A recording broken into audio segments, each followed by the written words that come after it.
आज की क्लास करते हैं शुरू। कहाँ तक पहुँच गए थे अपन? कॉम्बिनेशन देख रहे थे। तो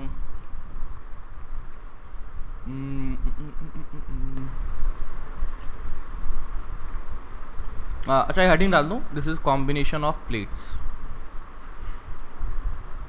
कॉम्बिनेशन ऑफ प्लेट्स।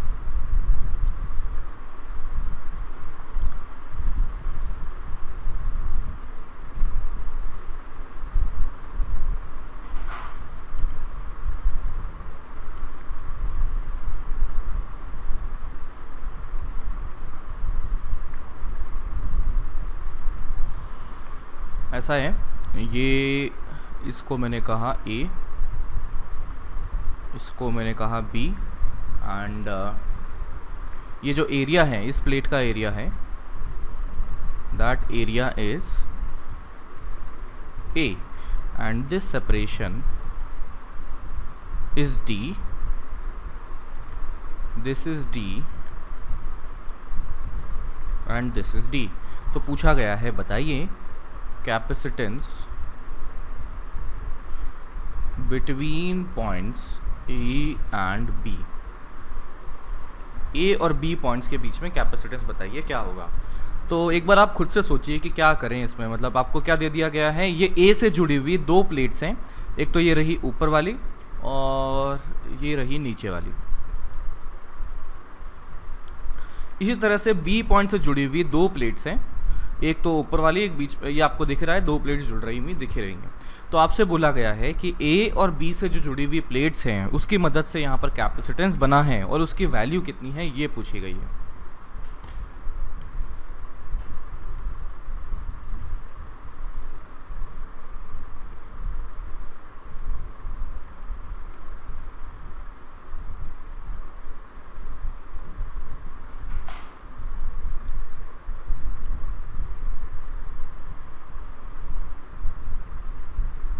क्या किया जाए?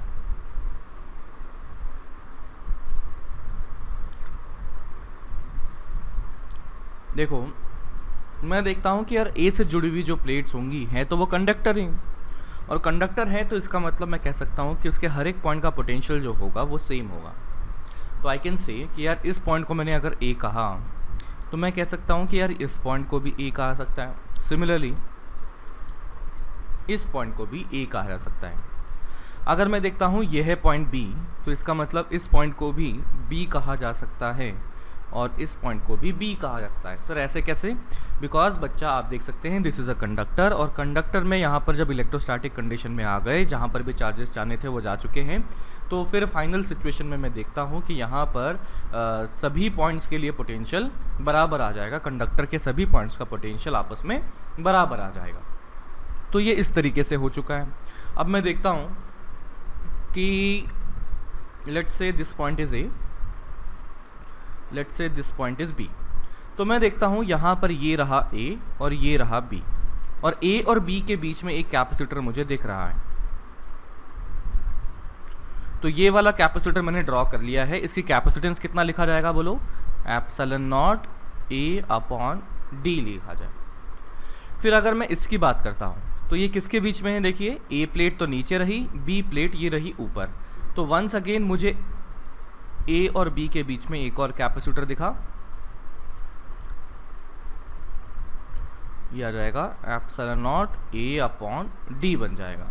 इसी तरीके से मैं नीचे पे आता हूँ तो यहाँ पर भी मुझे क्या दिख रहा है कि ए और बी के बीच में एक और कैपेसिटर दिखा जिसका एरिया है ए और सेपरेशन है डी। तो मैं कह सकता हूँ कि एक और कैपेसिटर अगर ड्रॉ किया जाए, epsilon naught A by D, तो यहाँ से पॉइंट ए और पॉइंट बी के बीच में मेरे पास तीनों जो बनेंगे कैपेसिटेंस वो बनेंगे तीनों पैरेलल, तो 3 टाइम्स एप्सिलॉन नॉट ए अपॉन डी बन जाएगा। समझे क्या? ठीक है, इसको इस तरह से भी समझ सकते हैं कि let's say this is plate 1, this is plate 2, this is plate 3 end plate 4। तो मैं देखता हूँ कि यहाँ पर प्लेट 1 एंड 2 के बीच में, ये मैंने बनाया था 1 एंड 2 के बीच में एक कैपेसिटर बना हुआ है। फिर देखिएगा 3 एंड 2 के बीच में एक कैपेसिटर बना हुआ है, तो ये 3 एंड एक ये 2 बना हुआ है। फिर उसके साथ में कहा जाता है कि यार 4 और 3 के बीच में एक बना हुआ है, तो ये रही 3 और ये रहा 4 के बीच में एक कैपेसिटर बना हुआ है, ठीक है। और अगर आपको सवाल में एक और बैटरी दे दिया जाए,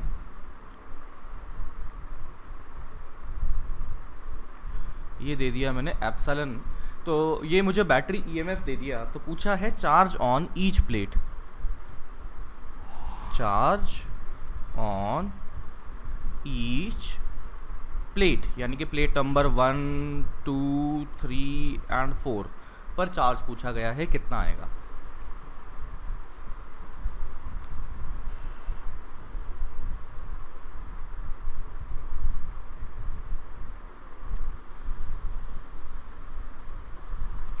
इसको सी मान लो, है ना, इतना लंबा क्या बताओगे तो मुझे, इसको सी मान लो। अब बताओ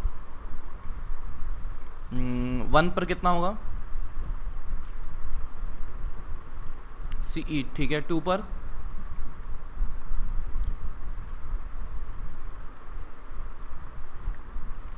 देख लो 2 पर,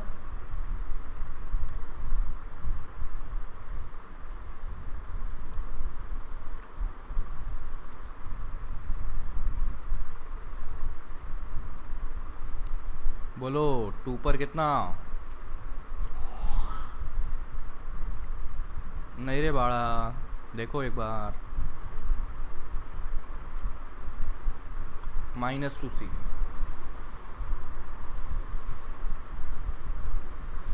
बरोबर। देख लो ये रहा हमारा बैटरी, है ना, चाहे ये वाला सर्किट देखो लेफ्ट वाला, चाहे राइट वाला देखो, दे आर सिमिलर। तो अब बात करते हैं कि ये तीनों कैपेसिटर आ चुके हैं पैरेलल में, और तीनों के लिए पोटेंशियल आ चुका है E के बराबर।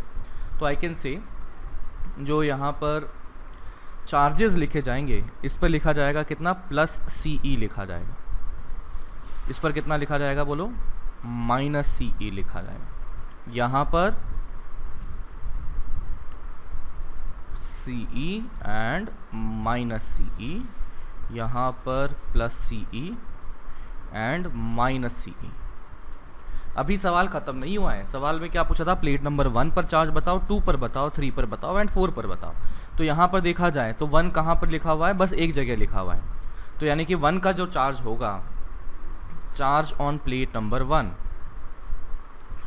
चार्ज ऑन प्लेट नंबर 1 अगर लिखा जाए तो दैट वुड बी CE। अगर मैं लिखता हूँ चार्ज ऑन प्लेट नंबर 2, तो देखिएगा प्लेट नंबर 2 सिर्फ एक जगह नहीं है, 2 जगह पर है, एक तो ये रही और दूसरा यहाँ पर है।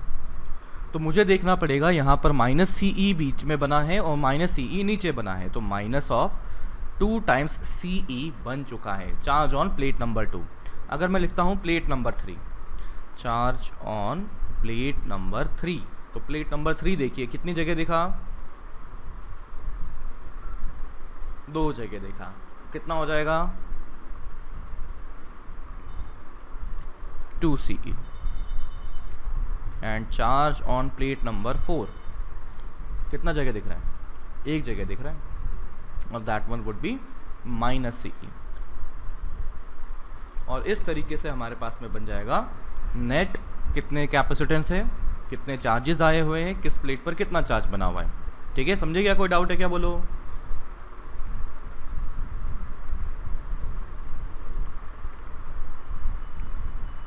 डन।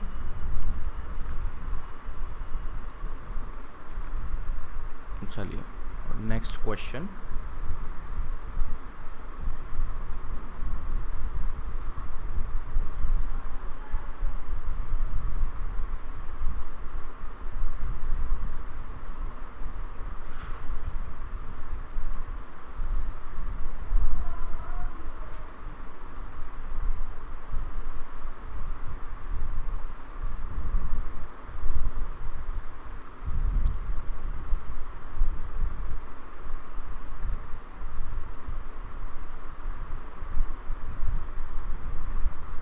ठीक है, सभी प्लेट्स का एरिया A है एंड सभी के बीच का गैप जो दिया गया है D है। Area is A and separation is D. फिर हमने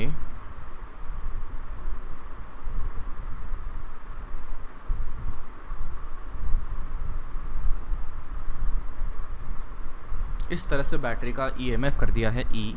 तो हमसे कहा गया है, इसे अगर मैंने प्लेट नंबर 1 कहा, this is 2, this is 3, this is 4 and this is 5।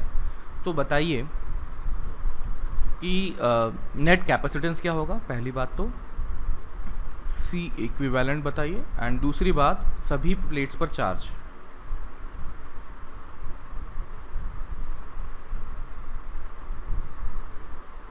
कितना बनेगा?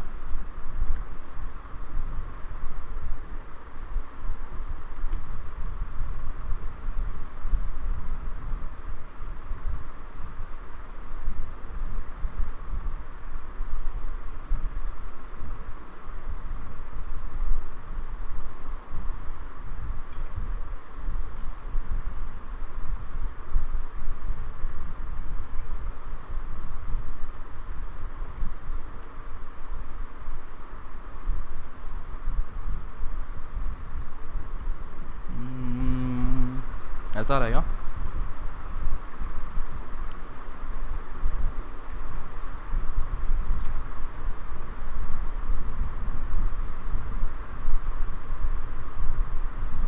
हाँ,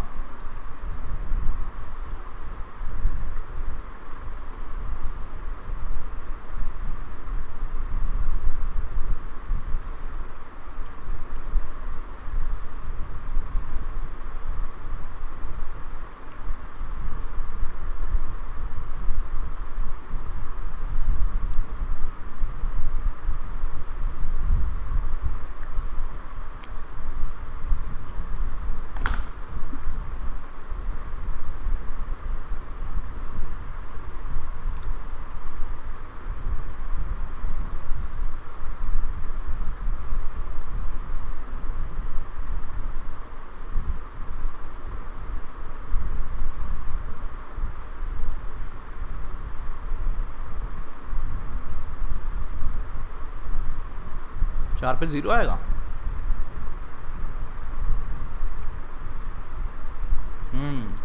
चा-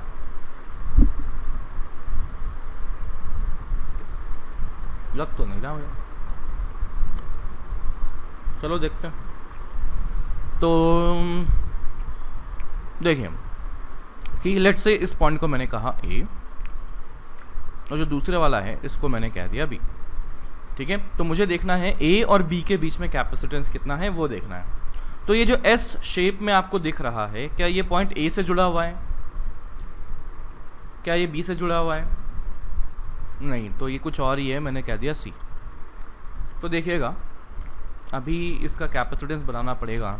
तो लेट्स से ये रहा, मैंने ए बनाया। यहाँ से शुरू करते हैं। कहाँ से शुरू करते हैं? ए पॉइंट, इस पॉइंट से शुरू करते हैं। तो मैंने देखा कि ए ये 4 नंबर और 5 नंबर के बीच में एक कैपेसिटेंस दिखा है, और 4 और 5 बना कौन है? ए और सी बना हुआ है। तो ये देखिएगा ये 4 और 5 के बीच में मैंने इस तरह से बना दिया। ठीक है, फिर देखता हूँ कि अब ये 4 और 3 के बीच में एक और कैपेसिटर बना हुआ है। 4 और 3 है कौन? ए और सी है। इसका मतलब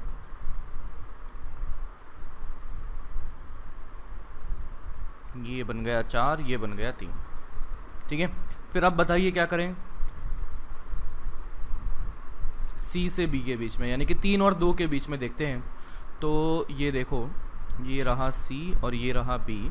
3 और 2 के बीच में देखा तो आई कैन से कि ये बना हुआ है 3 और 2 के बीच में। ठीक है, और फिर उसके बाद बचा कौन? 2 और 1 के बीच में, और वो किसके बीच में है? बी और सी के बीच में ही है। तो यहाँ पर ऐसा समझ लो, ये बन गया, इस तरह से बन गया। इसमें 2 कौन सा है? ये रहा 2, और ये कौन सा है? 1 नंबर इधर बना हुआ है। और अगर मैं बैटरी बनाता हूँ तो ए के साथ में पॉजिटिव टर्मिनल है और बी के साथ में नेगेटिव टर्मिनल है। तो ए के साथ पॉजिटिव टर्मिनल, बी के साथ नेगेटिव टर्मिनल बना हुआ है। सभी देख सकते हो क्या आ गए, ये सी अगर ले लिया, ये सी अगर ले लिया तो सी और सी 2C।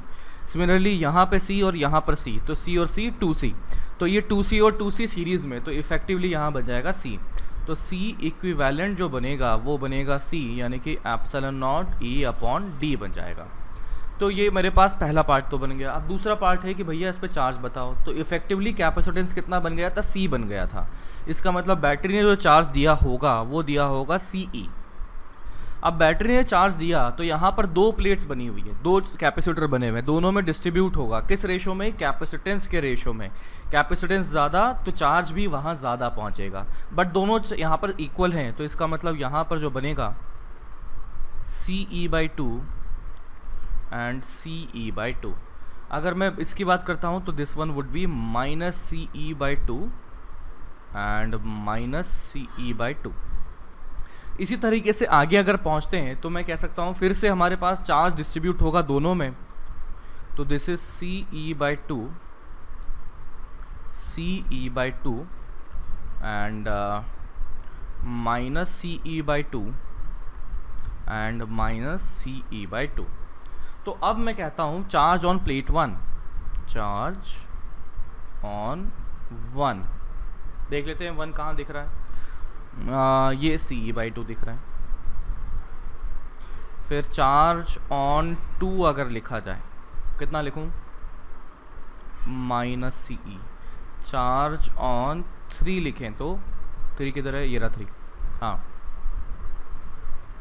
इस पे तो आ गया देखो +CE/2 और इस पर आ गया -CE/2, तो इस पर आ जाएगा 0। ठीक है, बस इसका ध्यान रखना पड़ेगा कि ये उल्टी पुल्टी साइड में मतलब इक्वल एंड ऑपोजिट चार्जेस बने हैं कि अपना पास कौन सा है, C थर्ड वाली प्लेट ये रही। तो यहाँ पर की साइड में तो नेगेटिव चार्ज आया हुआ है और इसी वाली साइड में पॉजिटिव चार्ज आया हुआ है। इक्वल एंड ऑपोजिट हैं तो दोनों का मिला के ख़त्म हो गया, समझे क्या। फिर थर्ड हो गया। फिर चार्ज ऑन प्लेट नंबर 4 ये रहा, CE आ जाए। और कौन है, 5 भी बचा है। चार्ज ऑन प्लेट नंबर 5 कितना होगा, -CE/2। तो अभी देख सकते हैं जो बीच वाली प्लेट है ना, यानी कि प्लेट नंबर जो C वाली जो थी, वो आप देख सकते हैं वो आइसोलेटेड है, कहीं से कहीं तक कोई फिजिकल कनेक्शन उसका है नहीं। इसका मतलब उसका नेट चार्ज जो रहेगा उसको चार्ज देने वाला कुछ है नहीं, तो इसका मतलब नेट चार्ज हमेशा 0 बना रहेगा। तो चलिए चेक कर लेते हैं कि 1, 3 और 5 को मिला के 1 और 3 और 5 यानी कि C प्लेट जिनसे मिली हुई है 1, 3 और 5 वाली प्लेट को मिला के नेट चार्ज 0 आता है कि नहीं आता है। तो देखो 1 का है +CE/2, 3 का है 0 और 5 का है -CE/2, तो तीनों का मिला के 0 आ भी जाता है, समझे क्या। बोलो कोई डाउट, नोट कर लो।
Done?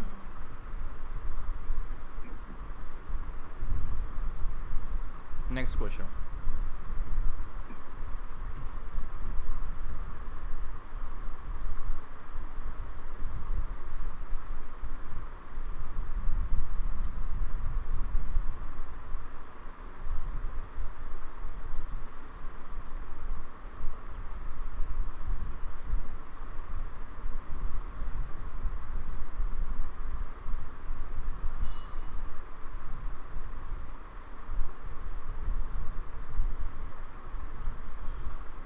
This gap is d, this is 2d and this gap is d. ये कहा गया point A and this is point B. बताइए A एंड B के बीच में कैपेसिटेंस.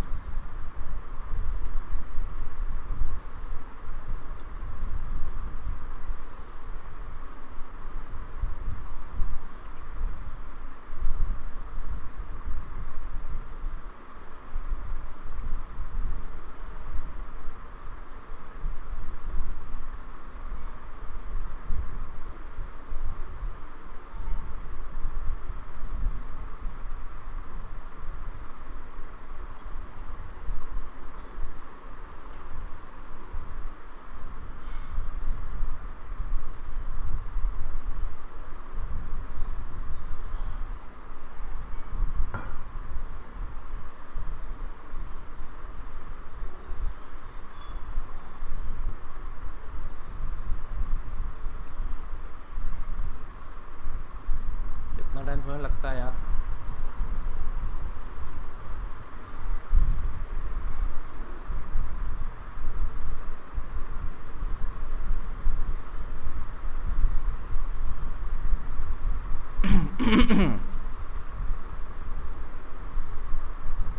बोलो. हाँ खत्म.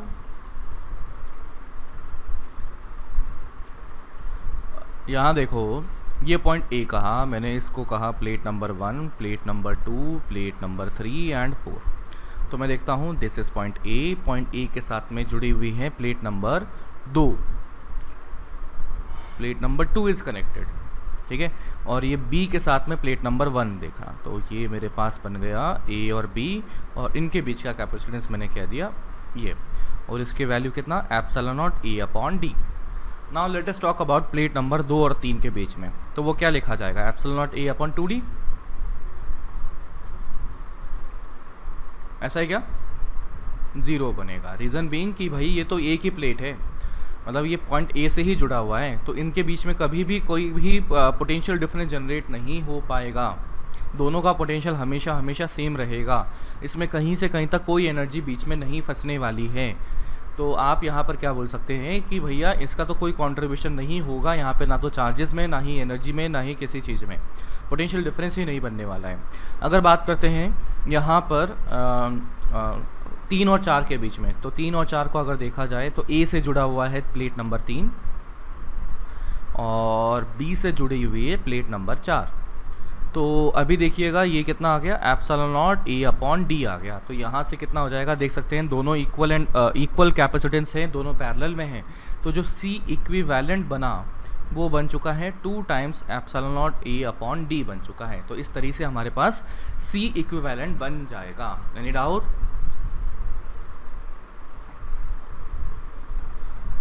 चलो नेक्स्ट हेडिंग लिखिए. If charge on plates is different, कि प्लेट्स पर जो चार्ज दिया गया है अगर वही डिफरेंट हो जाए तो किस तरीके से चार्ज डिस्ट्रीब्यूशन होने वाला है. तो मैं देखता हूँ कि यहाँ पर this is 1 plate, this is another plate, ठीक है. और इसको मैंने कह दिया कि यहाँ पर Q1 चार्ज है, यहाँ पर Q2 चार्ज है. अब आ चुके हैं इलेक्ट्रोस्टैटिक कंडीशन पर. तो आप बताइए यहाँ चार्ज डिस्ट्रीब्यूशन कैसा होने वाला है. इस वाली आउटर प्लेट पर बताइए कितना चार्ज आएगा, Q1 plus Q2 divided by 2. इसकी आउटर प्लेट पर सेम बनेगा, Q1 प्लस Q2 बाई 2. कहाँ से आया ये, इलेक्ट्रोस्टैट्स में हमने देखा था कि भाई outer surface, outer most plate की आउटर सरफेस पर जो नेट चार्ज बनेगा वो बनेगा नेट चार्ज बाई 2 बन जाएगा. तो नेट चार्ज कितना था ये तो देख सकते हैं, this surface is outer surface of outer most plate, और उसके लिए नेट चार्ज बाई 2 यानी कि Q1 प्लस Q2 बाई 2. अगर मैं यहाँ पर देखता हूँ कितना बन गया, ये आ जाएगा, बोलो, Q1 माइनस Q2 बाई 2। ये कैसे आ गया? बिकॉज इस प्लेट का नेट चार्ज Q1 बना रहना चाहिए। तो मैं देख सकता हूँ कि बाहर वाले में तो आ गया है Q1 प्लस Q2 बाई 2, तो यहाँ पर बन जाएगा Q1 माइनस Q2 बाई 2। और इस प्लेट पर देखें तो वो minus of Q1 minus Q2 by 2 बन चुका है। ठीक है। अगर मैं इस इंटरमीडिएट पॉइंट पर इलेक्ट्रिक फील्ड लिखता हूँ तो बताइए इस चार्ज की वजह से इलेक्ट्रिक फील्ड लेफ्ट में कि राइट में? राइट में। और इस Q1 प्लस Q2 की वजह से बोलो लेफ्ट में। दोनों इक्वल एंड ऑपोजिट, खलास कर देंगे। तो अगर यहाँ पर इक्वल एंड ऑपोजिट बन चुके हैं तो उसकी वजह से जो इलेक्ट्रिक फील्ड ज़ीरो बन चुकी है, तो उसकी वजह से एनर्जी में कोई कंट्रीब्यूशन नहीं होगा। इलेक्ट्रिक फील्ड ही ज़ीरो ना, तो half epsilon not E square वाली जो एनर्जी हमने लिखी थी उसमें कोई कंट्रीब्यूशन नहीं रहेगा इन चार्जेस का। समझ में आता क्या? तो अभी मैं देख सकता हूँ कि भैया अब यहाँ पर जो इलेक्ट्रिक फील्ड बनेगी वो इस चार्जेस की वजह से बनेगी जो अंदर वाली सरफेसेस पर आए हुए हैं। ये रहा एक तो, और ये रहा दूसरा। तो मुझे क्या समझ में आया कि इस कैपेसिटर के अंदर में जो इलेक्ट्रिक फील्ड बनी है उन ऑरेंज चार्जेस की वजह से बनी हुई है, और यहाँ पर मैं देख सकता हूँ इक्वल एंड ऑपोजिट चार्जेस फिर आ गए हैं। फिर से वही इक्वल एंड ऑपोजिट चार्जेस आ चुके हैं। तो अगर मैं यहाँ पर पोटेंशियल डिफरेंस लिखना चाहता हूँ तो डेल्टा V, तो क्या लिखा जा सकता है?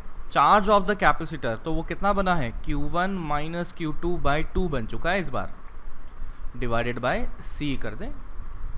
बिकॉज यहाँ पर इनका तो कोई कंट्रीब्यूशन रहा ही नहीं, इसकी इलेक्ट्रिक फील्ड भी नहीं बनी, इलेक्ट्रिक फील्ड नहीं बनी तो पोटेंशियल डिफरेंस में भी कोई कंट्रीब्यूशन नहीं बनेगा। इसका मतलब जिसकी इलेक्ट्रिक फील्ड है उसका बनेगा।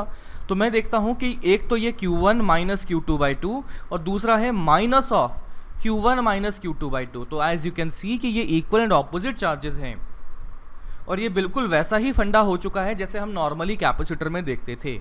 तो बस यहाँ पर जो चार्ज ऑफ द कैपेसिटर लिखा जाएगा वो होगा Q1 माइनस Q2 बाई 2 लिखा जाएगा। तो इसका यहाँ पर अगर पोटेंशियल डिफरेंस लिखें तो इस तरह से लिखा जाएगा। अगर एनर्जी लिखें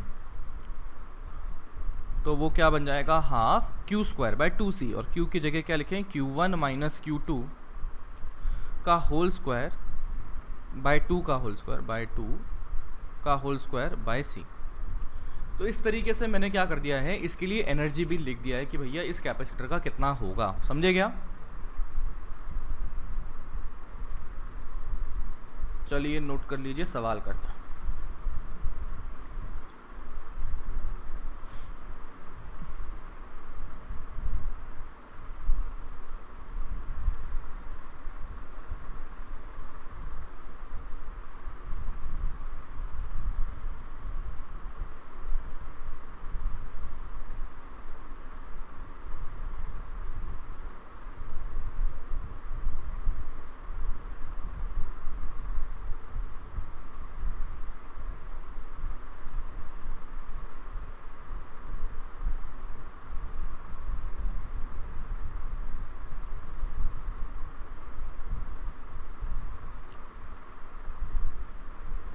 Find charge flown through switch में से कितना चार्ज गया। दोनों का कैपेसिटेंस दिया गया है, ये भी C है और ये भी C है। तो अभी इन दोनों प्लेट्स पर अगर देखें तो यहाँ पर चार्ज था 4Q एंड यहाँ पर चार्ज था 2Q, और नीचे वाले कैपेसिटर में दिया गया तो उस पर कोई भी चार्ज नहीं था, 0 एंड 0 चार्ज था। तो अब हम देखना चाहते हैं कि यहाँ पर चार्ज डिस्ट्रीब्यूशन होगा, और फिर इसकी वजह से बताइए कि कितना मतलब चार्जेस फ्लो करने वाले हैं स्विच की मदद से।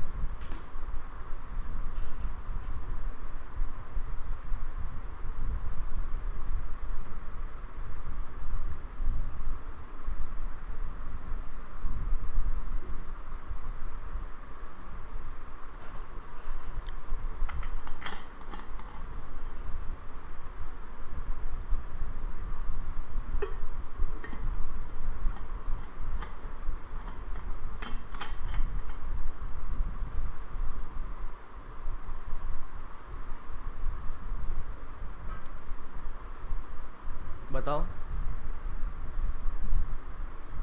आंसर इज कितना, Q/4। चलिए चेक करते हैं, बताइए क्या किया आपने।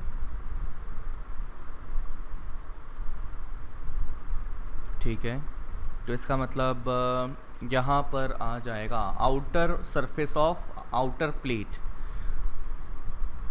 इस पर ये आ जाएगा टोटल चार्ज बाई 2, यानी कि 4Q + 2Q/2 यानी कि 3Q बन जाएगा। And this one is 3Q। अगर मैं यहाँ पर बात करता हूँ तो Q and this one -Q। तो अब मैं देखता हूँ कि यहाँ पर कैपेसिटर में जो इलेक्ट्रिक फील्ड बनी या पोटेंशियल एनर्जी बनी, उसमें किस चार्ज का कंट्रीब्यूशन होगा। क्या ये बाहर वाले चार्जेस 3Q का कोई कंट्रीब्यूशन होगा क्या? नहीं होने वाला। पोटेंशियल डिफरेंस में क्या ये बाहर वाले 3Q चार्जेस का कोई कंट्रीब्यूशन होगा क्या? नहीं होगा। इसका मतलब सिर्फ और सिर्फ यहाँ पर हमें किसके बारे में बॉदर करना है, ये जो अंदर वाले Q चार्जेस हैं उसके बारे में बॉदर करना है। तो अभी मैं कह सकता हूँ कि जब ये स्विच को क्लोज कर दिया गया तो चार्ज तब तक फ्लो करेंगे जब तक कि यहाँ पर दोनों के बीच का पोटेंशियल डिफरेंस बराबर ना हो जाए।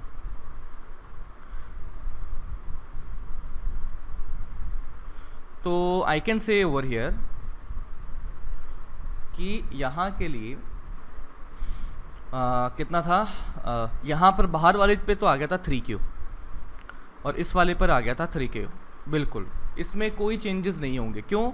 क्योंकि सर ये तो पोटेंशियल डिफरेंस में कंट्रीब्यूशन कर ही नहीं रहे। चार्जेस फ्लो क्यों कर रहे थे? क्योंकि पोटेंशियल डिफरेंस था, और पोटेंशियल डिफरेंस बना किसकी वजह से? अंदर वाले चार्जेस की वजह से। तो ये बेचारे तो बस बैठे हुए हैं, ये दुनियादारी से कोई मतलब नहीं है, इन्हें संन्यास ले रखा है। अब यहाँ पर मैं बात करता हूँ कि ये Q चार्ज था, तो मैंने मान लिया कि यार यहाँ से जो चार्ज बना वो कुछ X चार्ज फ्लो करके चला गया इधर, तो यहाँ पर X चार्ज आ गया, तो यहाँ पर -X चार्ज आ गया। यहाँ पर -X आया तो यहाँ पर अगर इस प्लेट का चार्ज अगर देखा जाए तो -Q - X sorry -Q - X बन गया। देख लो, है ना कि भाई ये जो वाली प्लेट है ना राइट वाली, इसका नेट चार्ज जो बनना चाहिए वो पहले कितना था? -Q था अंदर में।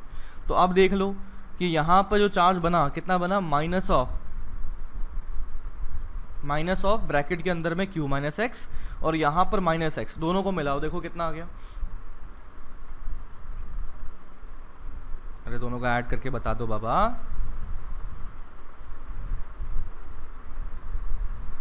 अरे भाई आवाज तो आ रही है ना?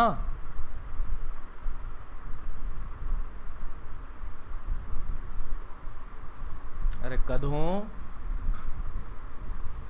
बताओ, ये डब्बे वाला और ये -X को जोड़ दिया जाए तो कितना आ रहा है? -Q।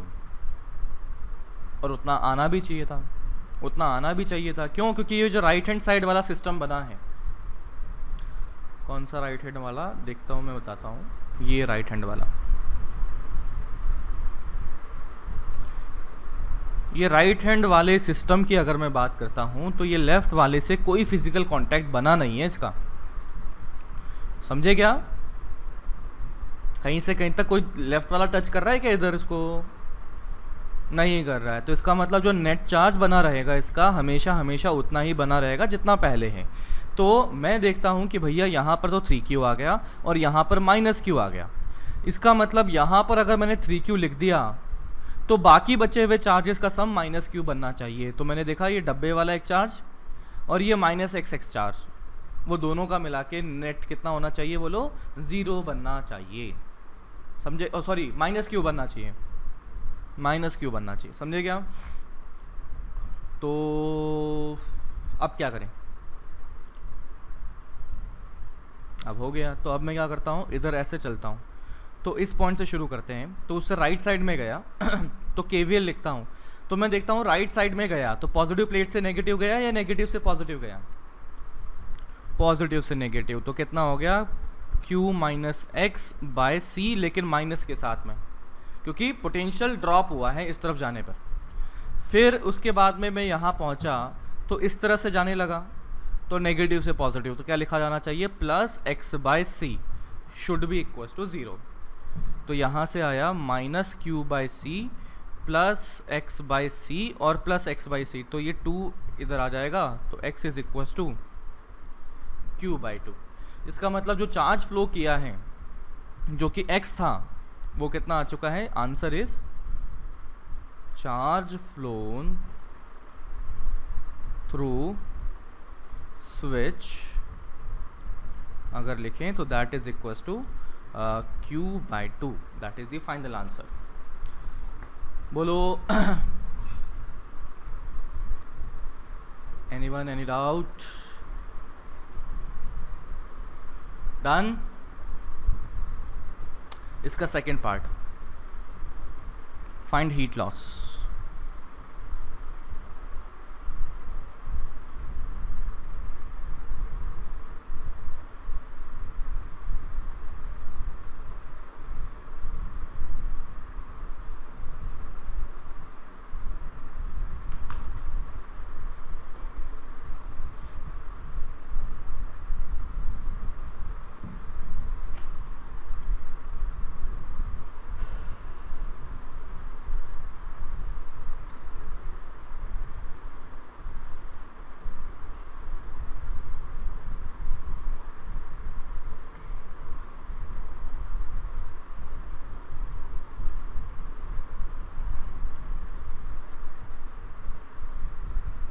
बोलो हीट लॉस क्या लिखें?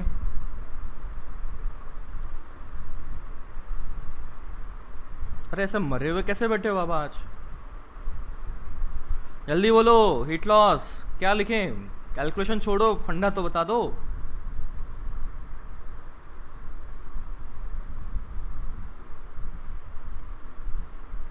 बैटरी किधर है बाड़ा?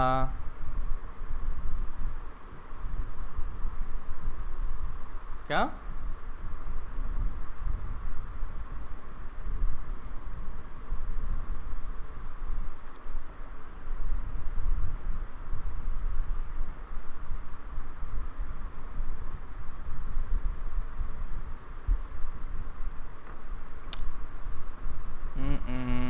इतना टाइम तो नहीं लगना चाहिए था।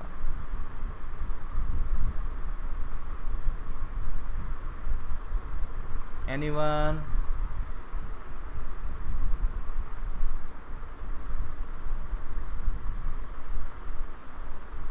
हाँ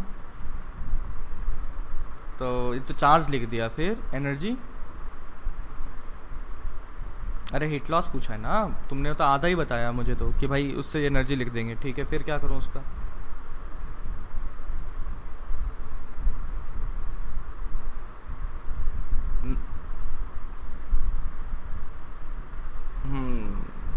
देखो बिल्कुल सही कि यार मैं देखता हूँ कि जब भी लॉस की बात की जाती है तो लॉस के लिए मैं लिखता हूँ कि जैसे मान लो मैंने दिए स्वप्निल को 100 रुपये, है ना, और स्वप्निल जो है उसके बाद में भूल गया कि भाई सर से 100 रुपये वगैरह लिए थे इसने, है ना कि भाई सर कौन, सर कैसे सर, है ना, सर गायब हो गया स्वप्निल। अब देखो भाई मैं कहता हूँ कि यार मेरा लॉस कितने रुपए का हुआ बोलो? 100 का हुआ। तो मैंने क्या किया कि initial amount minus final amount, तो इनिशियल अमाउंट कितना था 100, फाइनल अमाउंट कितना था 0, तो इनिशियल माइनस फाइनल कर दिया जाए तो लॉस हम लिखते हैं। तो इसी तरह से हीट लॉस भी अगर लिखा जाए तो यहाँ से क्या लिखा जाएगा, this is initial energy minus final energy. तो इनिशियल एनर्जी की अगर बात करें तो दैट इज इक्वल्स टू, यहाँ पर सिर्फ और सिर्फ किसका कंट्रीब्यूशन था एनर्जी के अंदर में, ये क्यू वाले का कंट्रीब्यूशन था, ये क्यू और ये माइनस क्यू से बना हुआ कैपेसिटर है उसका कंट्रीब्यूशन था। तो कितना आ जाएगा बोलो? इनिशियल तो आ जाएगा Q square by 2c। Sir हमने वो 3q वाले को क्यों नहीं लिखा? एनीवन? हमने वो 3q वाले को क्यों नहीं लिखा? उसका इलेक्ट्रिक फील्ड का कोई कंट्रीब्यूशन ही नहीं बना, तो उसमें एनर्जी का कोई कंट्रीब्यूशन नहीं बनेगा। अब फाइनल एनर्जी की बात करें तो बताइए क्या लिखें?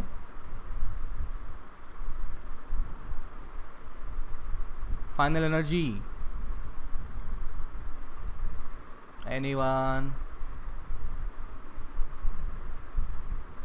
अरे यार क्या बाबा, ऊपर वाले पे चार्ज बचा है Q/2, तो उसका एनर्जी बन जाएगा Q/2 स्क्वायर बाई 2C। और नीचे वाले में जो चार्ज आया वो था x, और x की वैल्यू भी क्या थी, Q/2, तो उसके लिए भी जो एनर्जी लिखा जाएगा वो होगा Q/2 का होल स्क्वायर बाई 2C। अब कैलकुलेट कर लीजिए, आंसर आ जाएगा, ठीक है, and that would be the final answer. Done.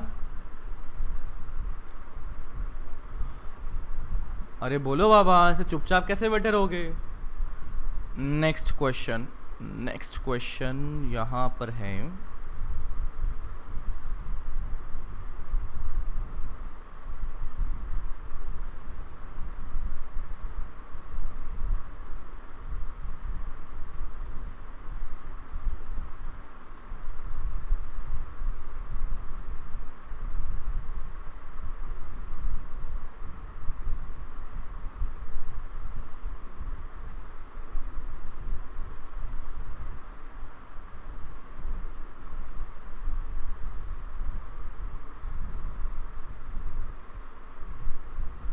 Separation between two capacitors is very high। इनके बीच में जो ये वायर का गैप है ना, ये वाला जो गैप है, दैट इज़ ह्यूज, ठीक है, दैट इज़ ह्यूज। तो ऐसा ह्यूज क्यों कर दिया गया, बिकॉज यार अगर ये पास पास होते तो ये जो 0 वाली चार्जेस वाली प्लेट है उनको चार्जेस को इन्फ्लुएंस करता कौन, ये 3CE और ये CE वाली जो प्लेट्स हैं, वो वाली प्लेट्स की वजह से जो इलेक्ट्रिक फील्ड बनी, वो इलेक्ट्रिक फील्ड इसके 0 और 0 वाले जो चार्जेस हैं उनकी प्लेट की चार्जेस को इन्फ्लुएंस करता। तो हमने क्या बोला कि भाई बहुत दूर है तो वो इन्फ्लुएंस ही नहीं कर रहा, समझे क्या। अरे इसका मतलब समझे ये क्यों दिया है, गधों। हाँ, तो भाई अब मैं क्या देखता हूँ कि स्विच क्लोज कर दिया गया, तो find charge distribution when switch is closed. सभी पे पूछा गया है, बताइए कितना चार्ज होगा, मतलब चार्ज यहाँ पर होगा सभी प्लेट्स पर। अब ये करके दिखाओ।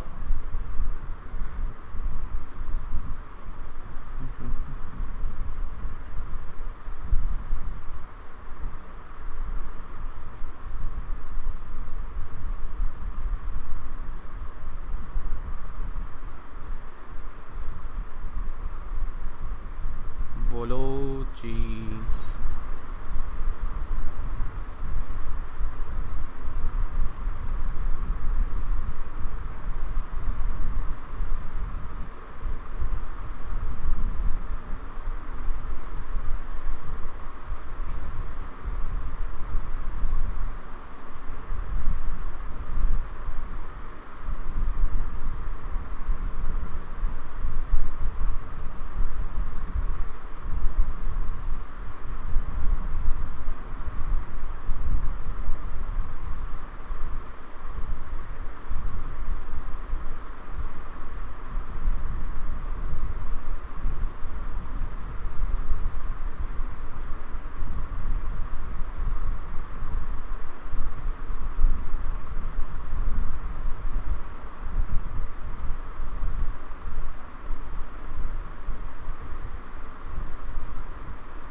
बोलो जी, क्या करें, इतना टाइम तो नहीं लगता।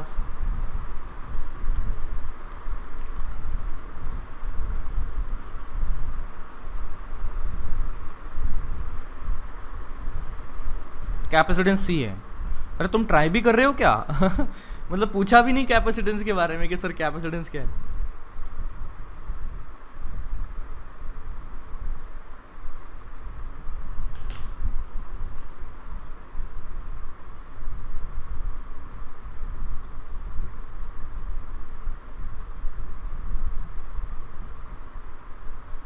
अंग्रेजी में लिखा है रे बाबा।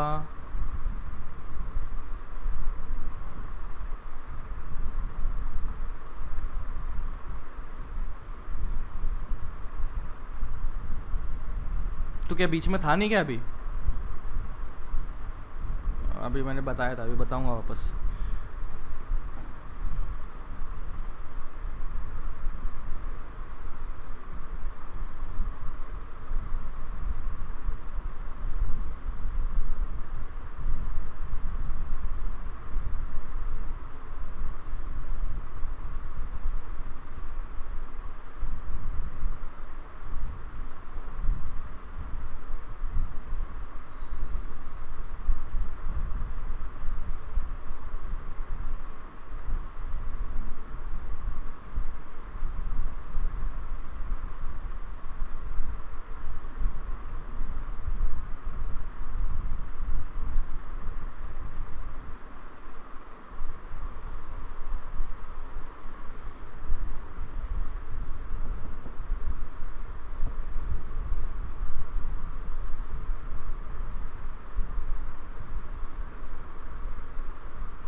बोलिए क्या करें?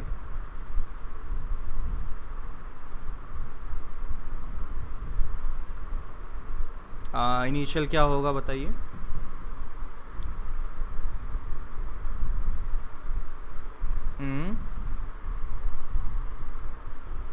ठीक है,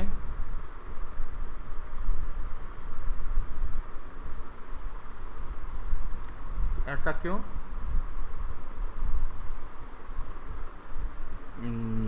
बैटरी लगी है बच्चा, कुछ ना केवीएल लगाओ और देखो, अज्यूम करके क्यों चल रहे हो?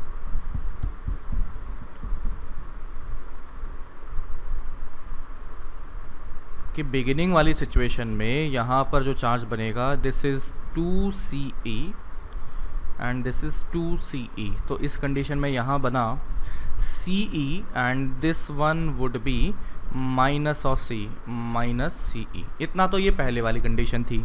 अब मैंने कनेक्ट कर दिया तो यहाँ पर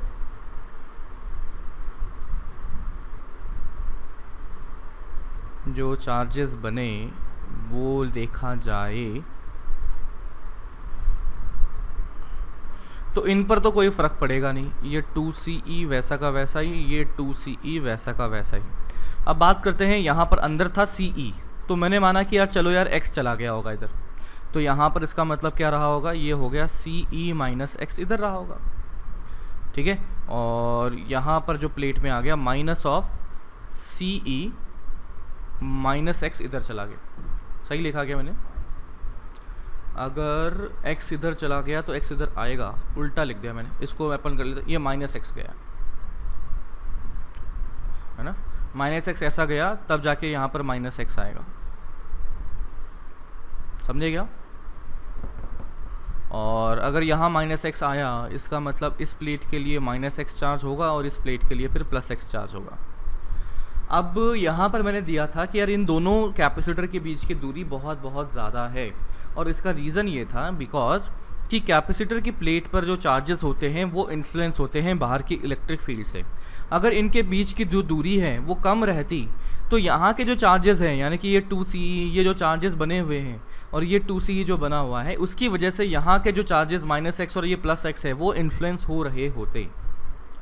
बट जैसे ही मैंने दूरी बहुत ज़्यादा कर दी है तो वहाँ पर इन दोनों की प्लेट्स का, इन दोनों कैपेसिटर का आपस में इलेक्ट्रिक फील्ड का कंट्रीब्यूशन या इन्फ्लुएंस कोई ख़ास नहीं बना है, उसको आप नेगलेक्ट कर सकते हैं। तो अब बचा जो चीज़ है उसको हम देख लेते हैं। तो यार ये इस तरह से मैंने डिस्ट्रीब्यूट करवा दिया और ऐसे मैं घूमने वाला हूँ, KVL के इक्वेशन लिखता हूँ। तो इस पॉइंट से शुरू करता हूँ, तो क्या लिखा जाएगा, 0, ये प्लस E, बैटरी की वजह से प्लस E। अब बताइए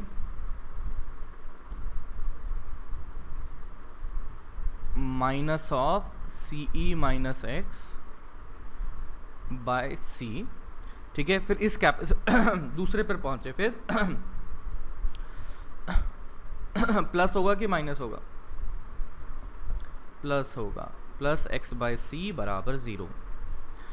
क्यों? क्योंकि यहाँ पर हम नेगेटिव प्लेट से पॉजिटिव प्लेट में गए तो यहाँ पर पोटेंशियल बढ़ा, तो इस तरह से बढ़ा, तो यहाँ से आया E और ये आ गया माइनस E, ये आ गया माइनस E और ये आ गया प्लस x बाई C, और प्लस x बाई C बराबर 0। ये तो 0 ही आ गया यार, x बराबर 0 आ रहा है। ऐसा हो रहा है क्या? तो अगर ऐसा हुआ इसका मतलब बैटरी का पोटेंशियल सारा का सारा यहाँ ख़त्म हो रहा था। हो रहा है क्या ऐसा ख़त्म? ये देखो, ये हो रहा है, हो रहा है, हो रहा है, हाँ हो गया ख़त्म, ठीक है। हाँ, तो इसका मतलब वहाँ पर पोटेंशियल जाने की ज़रूरत ही नहीं पड़ी। देखो हुआ क्या कि भाई यहाँ पर जो हमने देखा पोटेंशियल डिफरेंस बैटरी का, वो तो कितना दे रहा था, वो ई दे रहा था। अब देखिए कि भैया यहाँ पर जो चार्जेस मूव करेंगे उसके लिए मैं देखता हूँ, तो मैं ये कह सकता हूँ कि यहाँ से जब राइट हैंड साइड में मैं जाता हूँ तो जो चार्जेस थे वो कौन थे? सी ई था। यहाँ पर जो चार्ज था वो था सी ई, और दूसरी साइड में माइनस सी ई। तो यहाँ पे पोटेंशियल डिफरेंस कितना हो जाएगा? That would be zero, sorry मतलब दैट वुड बी ई। तो बैटरी ने ई बढ़ाया और इस कैपेसिटर ने ई कम कर दिया। इसका मतलब जैसे ही कनेक्ट किया ना, तो वैसे ही पोटेंशियल डिफरेंस ही ज़ीरो आ रहा है इसके अक्रॉस में। तो यहाँ पर इसमें चार्ज इंट्रोड्यूस करने की ज़रूरत ही नहीं पड़ी, ठीक है। और ये कंक्लूजन कब किया? जब कैलकुलेशन कर लिए तब जाके कंक्लूड कर रहा हूँ मैं। जब हमने कैलकुलेशन किया भाई, हमने देखा कि कुछ चार्जेस मान लिए फ्लो कर दिए, और फ्लो करने के बाद में मैंने देखा कि यहाँ पे जो चार्ज बचा है वो है सी ई माइनस एक्स, और यहाँ बचा है minus of C E minus X, ठीक है। और फिर अगर यहाँ से माइनस एक्स गया तो इधर पहुँचा माइनस एक्स, तो यहाँ पहुँचा प्लस एक्स। सही लिखा क्या मैंने? हाँ सही लिखा। तो ये प्लस एक्स आ गया। अगर ये प्लस एक्स आया तो इसका मतलब यहाँ से एक चार्ज ऐसा फ्लो किया होगा, और वो कितना रहा होगा? Minus x. तो यहाँ पर देखिए कितना चार्ज पहुँच चुका है? सी ई माइनस एक्स हो चुका है। समझे क्या? कैसे डायरेक्टली? दोनों का मिला के, हाँ।